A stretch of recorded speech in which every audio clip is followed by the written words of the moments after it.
be happy with where you are. And if you could, like, if I could just work on an art piece for like a year, I would, until it's like perfect. But like, you can't do that. And you can't do that with baseball. Like I can strive to like give up no runs, but like realistic, it's not realistic. So I think that's similar with my 3D art. Is I want it to be perfect and I want it to look a certain way, but it's like I have to be happy with where I'm at and just kind of try to keep getting better and better.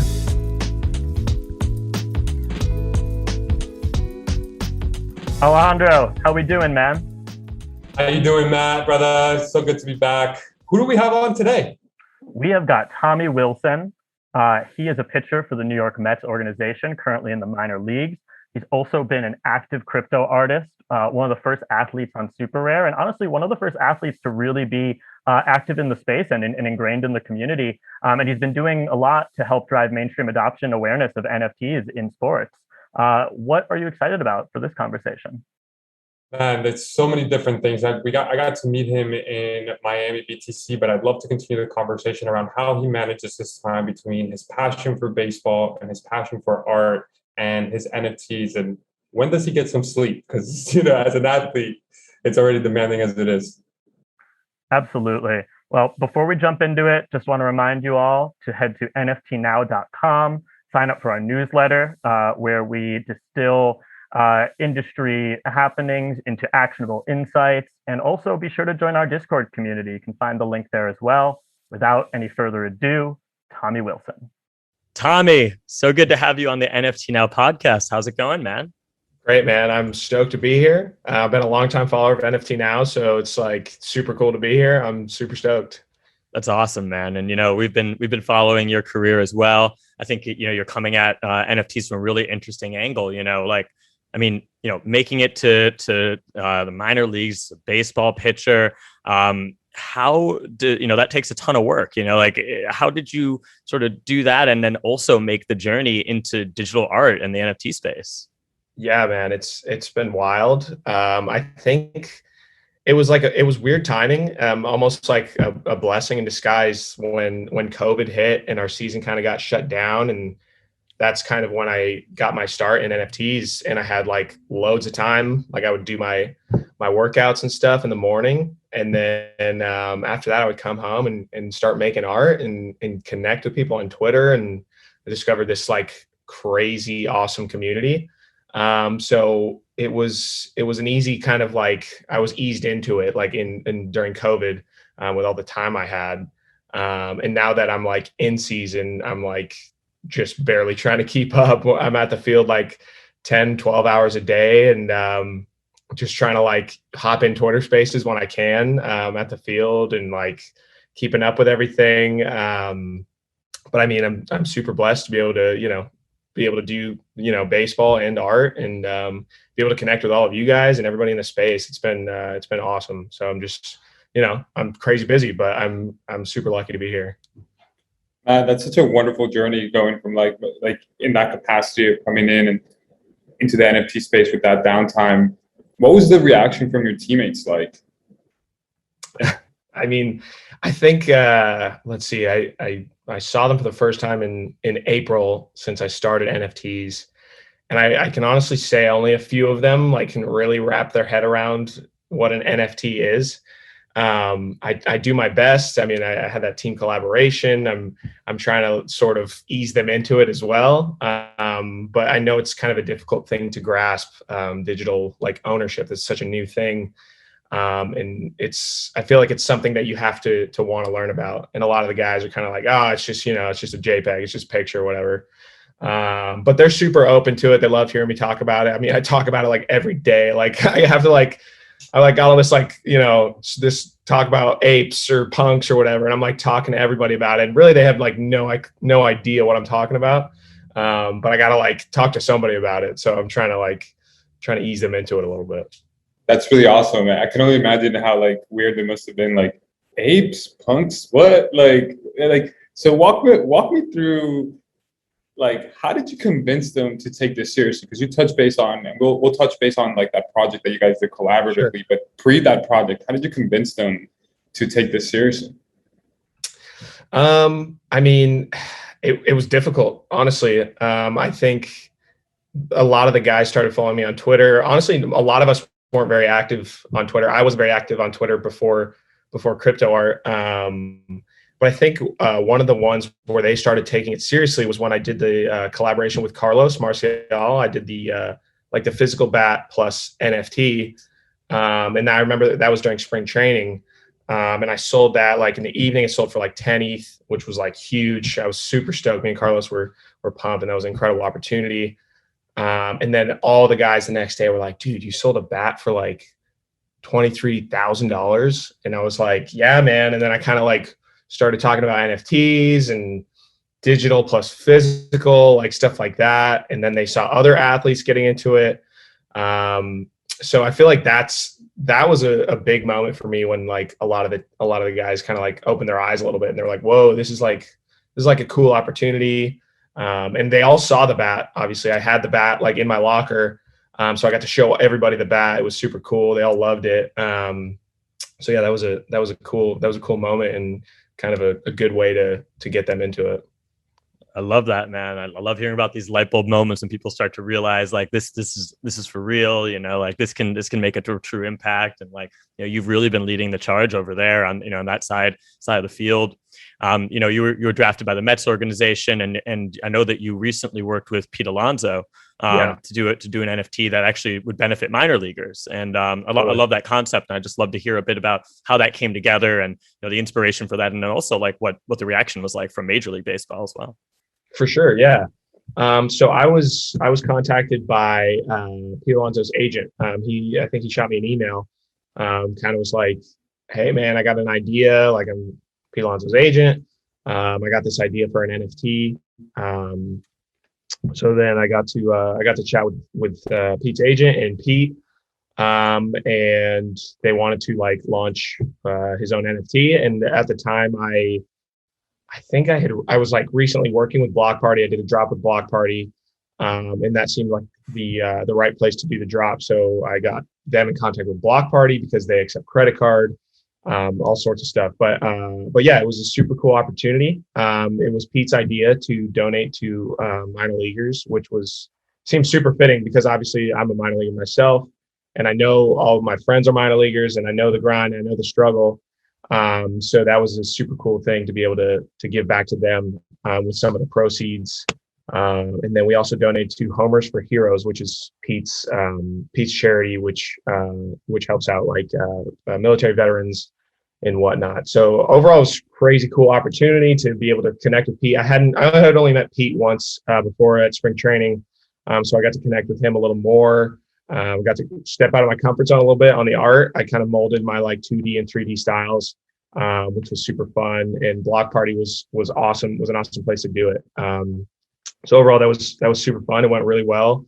We got it on ESPN. We had an ESPN article about it, which was crazy. I thought the first time I was going to be on ESPN was going to be for like baseball or something, but well, I'll take it. I'm on there for my art. So it was super cool, and hope we can do another drop again sometime soon. That'd be super cool. That's awesome, man. And, you know, I know when we spoke in Miami, we were talking a little bit about, you know, sort of like like you said, like the struggle of being like a minor leaguer, because a lot of people kind of think, oh, you're a pro baseball player. It sounds glamorous, but like, you know, you really have to pay your dues in the league and go through. And with the minor leagues, you know, the pay isn't on the same level. It's a grind. So I'm just curious to hear, maybe if you can speak a little bit about that. And then also how you feel like NFTs can help empower minor leaguers going forward. For sure. Yeah. I mean, yeah, it's definitely a grind. The pay gap is pretty significant between the major leagues and the minor leagues, and I know a lot of people don't necessarily see that or understand that. I don't like to like harp on it too much because I don't want it to seem like I'm complaining, but at the same time, I want to kind of raise awareness that a lot of these guys that I know are really, you know, struggling. They're just trying to support their families.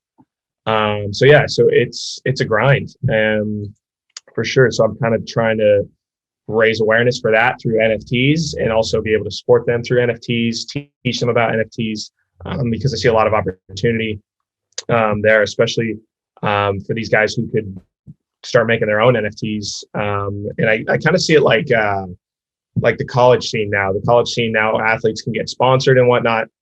And it's like, well, with NFTs and minor leaguers, anybody can start making your own art and start selling NFTs. And not necessarily that it's easier said than done, but I think there's a serious opportunity, and there's some real fans out there for these guys that I know that are struggling, and they could definitely I think benefit from NFTs and making their own stuff and dabbling in it a little bit. So trying to break the ice and show them the way a little bit. And that's incredibly fascinating. And I love that you're raising awareness to it, not just like just bantering on the finger, but really bringing the conversation to a larger sphere. In that note of empowering athletes with NFTs, like we've seen a notable rise in collectibles platforms at the intersection of sports and NFTs together, like NBA Top Shop and Candy. Where do you see the intersection of NFTs and baseball going? Yeah, I mean, I think that there's a serious opportunity for a company like Topps or Fanatics, the trading card companies, to get into NFTs. I know Topps did like a drop on wax and stuff. I think that a lot of athletes in Topps and in places like this that are getting into sports and NFTs kind of like wanted to like jump straight in and kind of like strike while the iron's hot. But obviously I think that there's a super long-term, vision for this, and they should be looking long-term, because it's just, I mean, we're still so crazy early.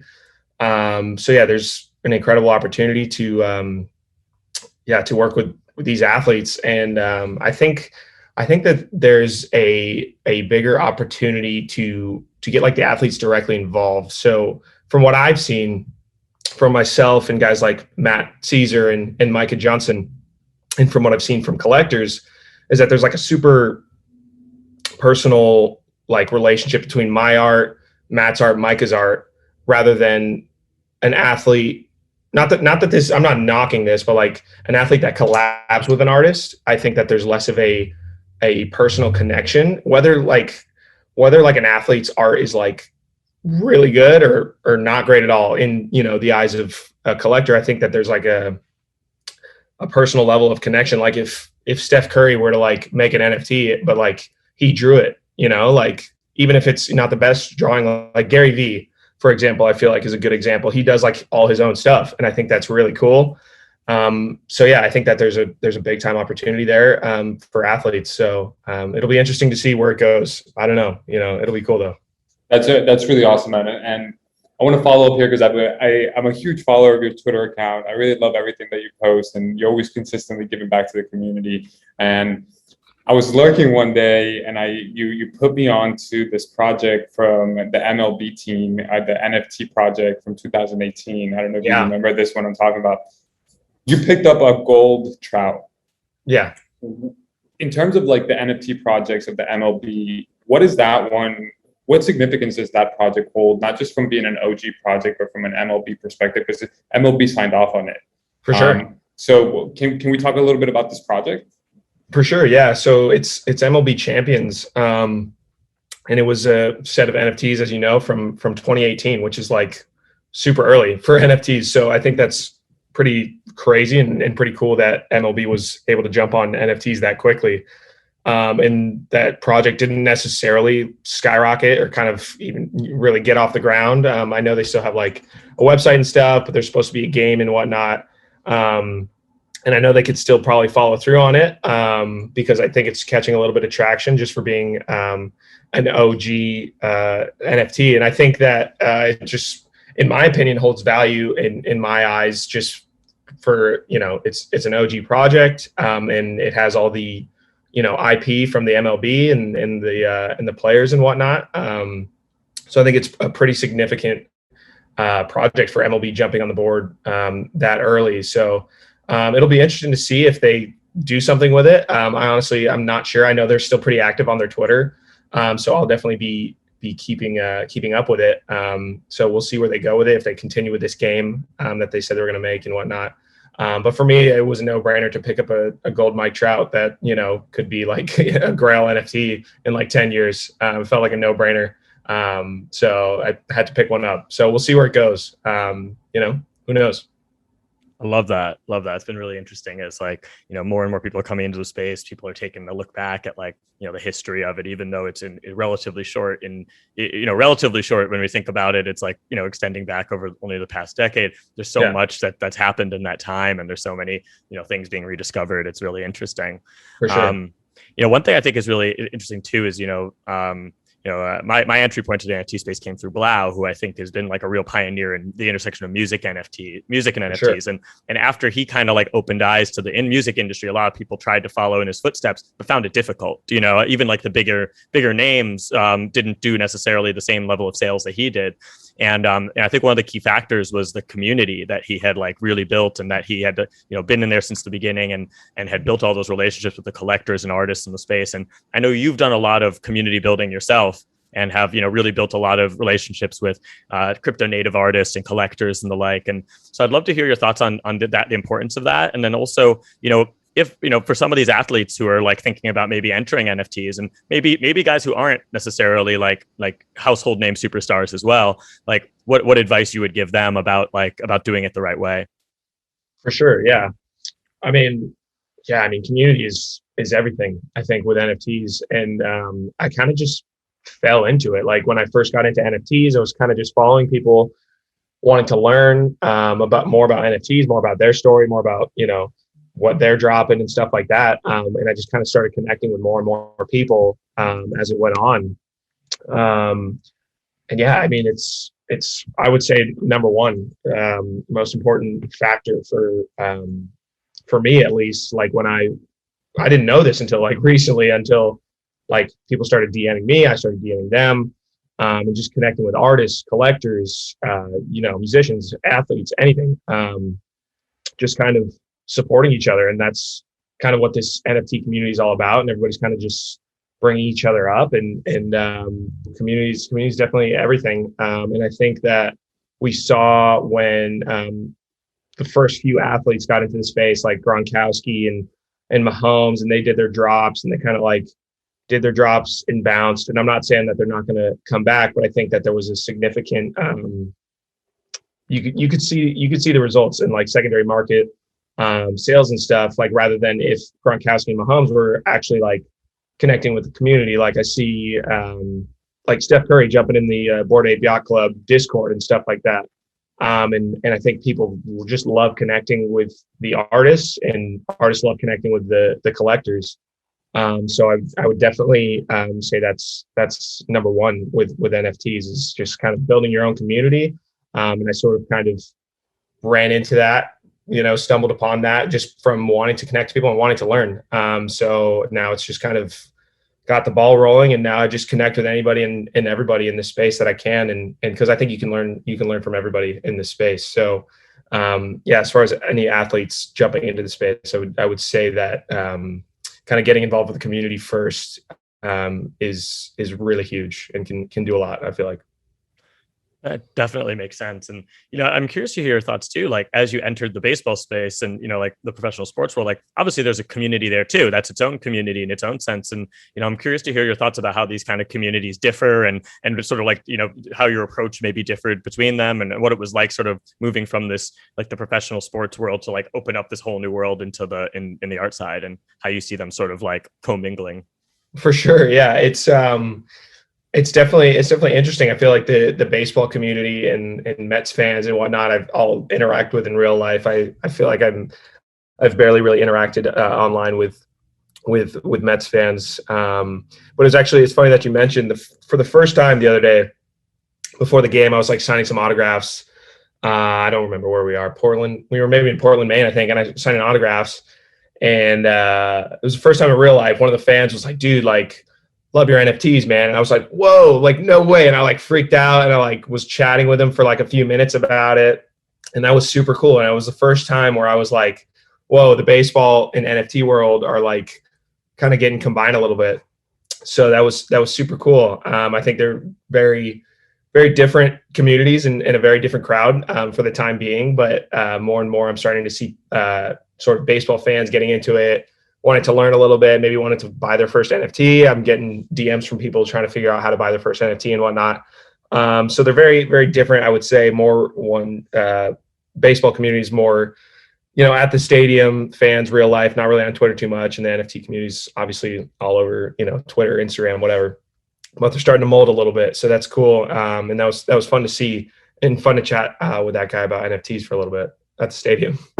That must have been a really, really special moment, combining those two worlds in that one moment. So like, speaking of NFTs and baseball, these are both very demanding in terms of time and attention. How do you balance the two? It's a lot. Yeah. Both take a ton of time and a ton of attention. Honestly, like when I'm at the field, I get it to the field at like 1:30 every day. I would say it's like 90% baseball up until game time. I'll spend like a little bit of time in the clubhouse on Twitter, jumping into Twitter spaces, responding to people. And then once game time comes around, it's got to lock in on the game. Not to say my mind won't wander and think about what's going on in the NFT space while I'm sitting in the bullpen. But yeah, it's been difficult to balance the two.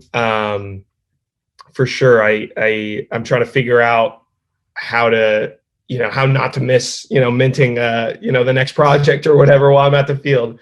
But I try to keep them like pretty separate. Like when I'm at the hotel room or whatever, I like can jam on NFTs, check out OpenSea, work on my art, all that stuff. And then when I'm at the field, focus on baseball, because they're two, big time passions of mine. And I want to put like all my effort into both when I'm doing either. So it's been difficult to balance for sure. But I mean, I'm crazy busy, but I'm enjoying it, man. I mean, I can't complain at all, That's beautiful, man. And for all of our listeners out here, like Matt, Tommy had this tweet the other day on Saturday night, like, hey guys, I'm going to the mound for the next 10 hours.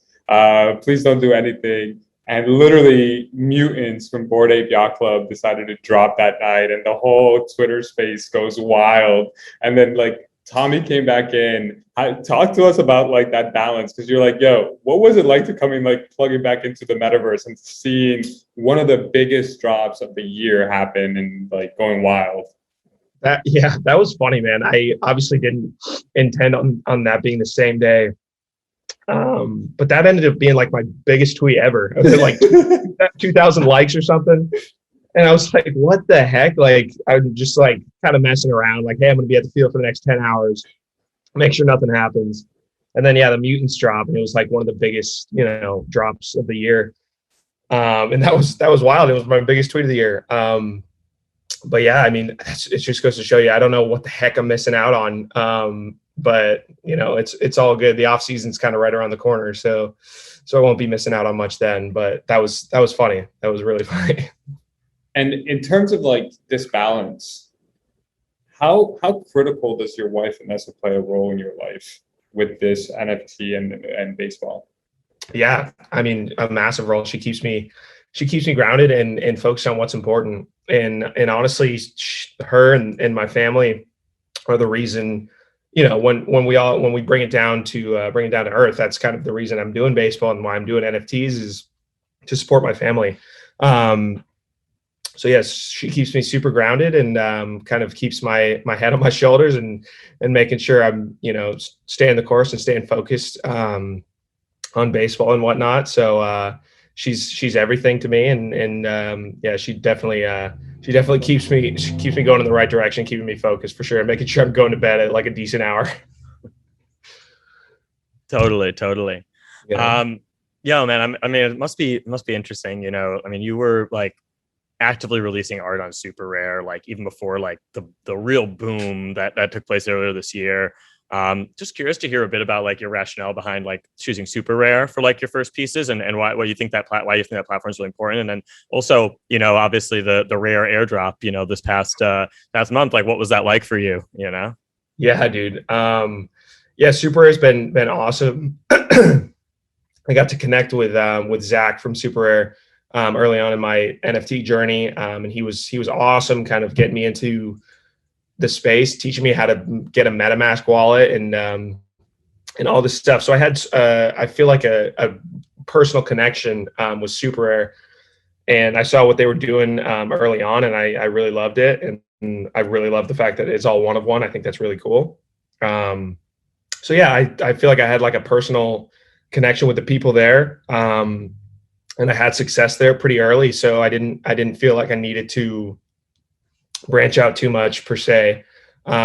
So yeah, I'm a huge believer in what they're doing, and I think they're pushing the space forward, and they're constantly releasing new updates or new, website, designs, and now this rare airdrop, which was, yeah, that was insane. It was definitely not something I was expecting to wake up to one day while we were just on the road.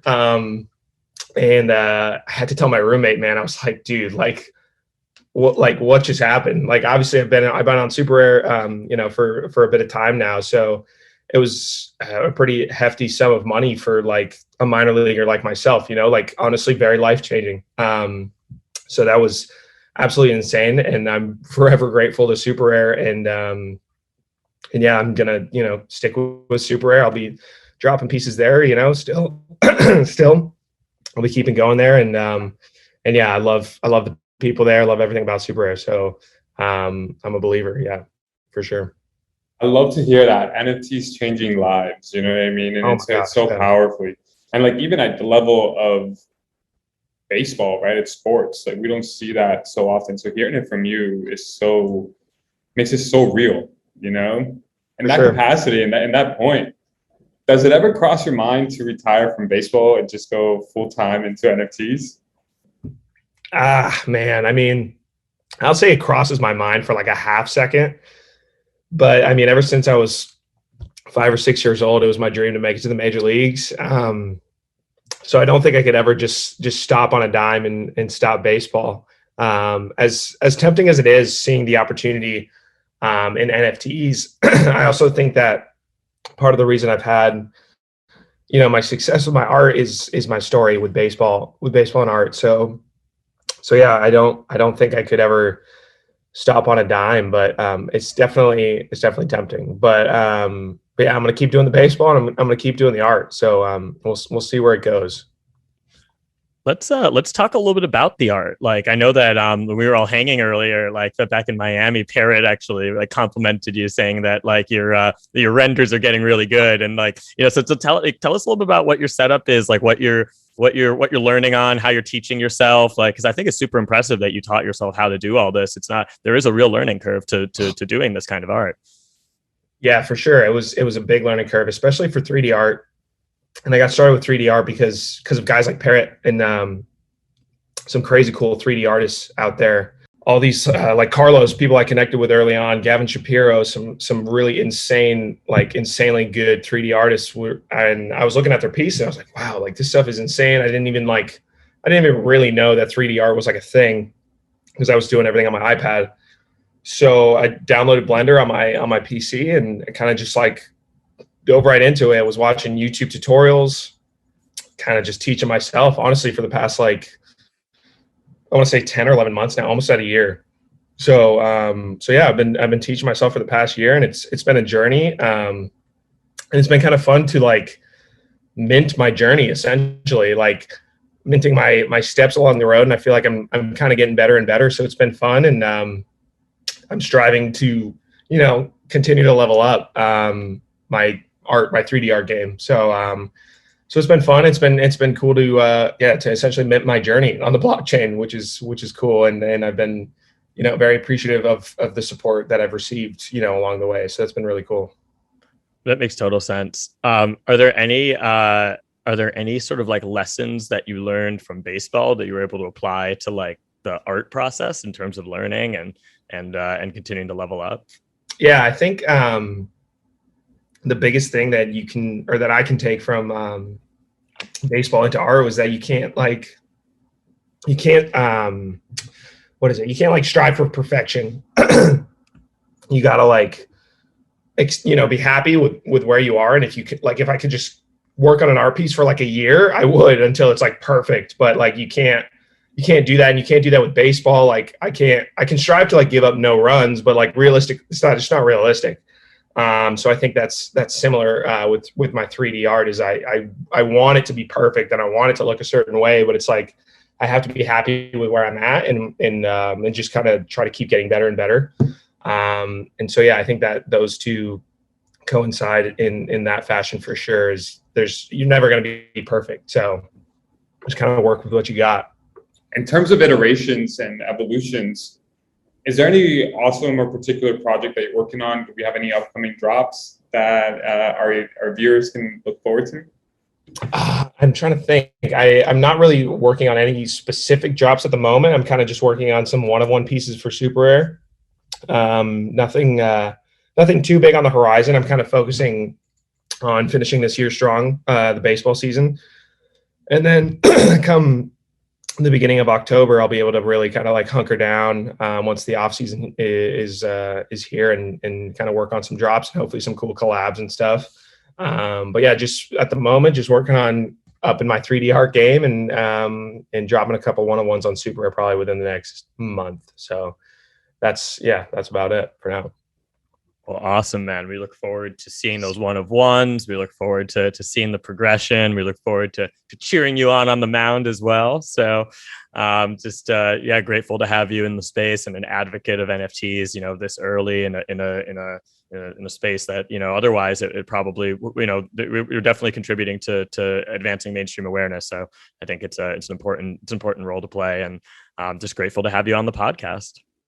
Yeah, I appreciate that, man. It's trying to do my part to spread NFTs to the mainstream world and to the baseball world. So I'm doing what I can, with what I got and the people that I know. So I'm gonna keep pushing the space forward and keep getting better and just trying to keep pushing out my art and enjoying the ride while I can. It's been a blast for sure. Us too, man. Same mission. Yeah. So love it, and great catching up with you, and until next time. I appreciate that, man. Thank you. Thanks for coming, Tommy. Thanks so much. That was a great conversation. Alejandro, what stood out to you? Man, what really stood out for me is like his level of commitment and discipline for the love of baseball. When we asked him if NFTs in any way, shape, or form would eclipse his love of baseball, he unequivocally just no, he knows that line. And so really excited to continue seeing him as an athlete and continue to see him thrive as an artist as well. Yeah, I love his abundance mindset. The idea that it's going to be an and not an or. I think that's actually something that's really like a key belief and value that is in the NFT space. Is that you know what?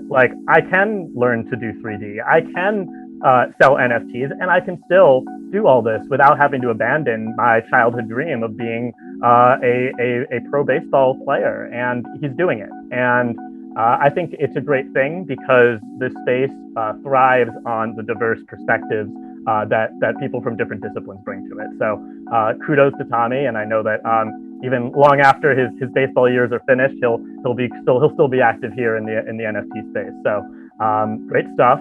Before you all go, if you've enjoyed this podcast, please be sure to give us a little feedback on your streaming service of choice. We always love a good review. We love the stars. So feel free to leave those for us, and we will catch you next time on the NFT Now podcast.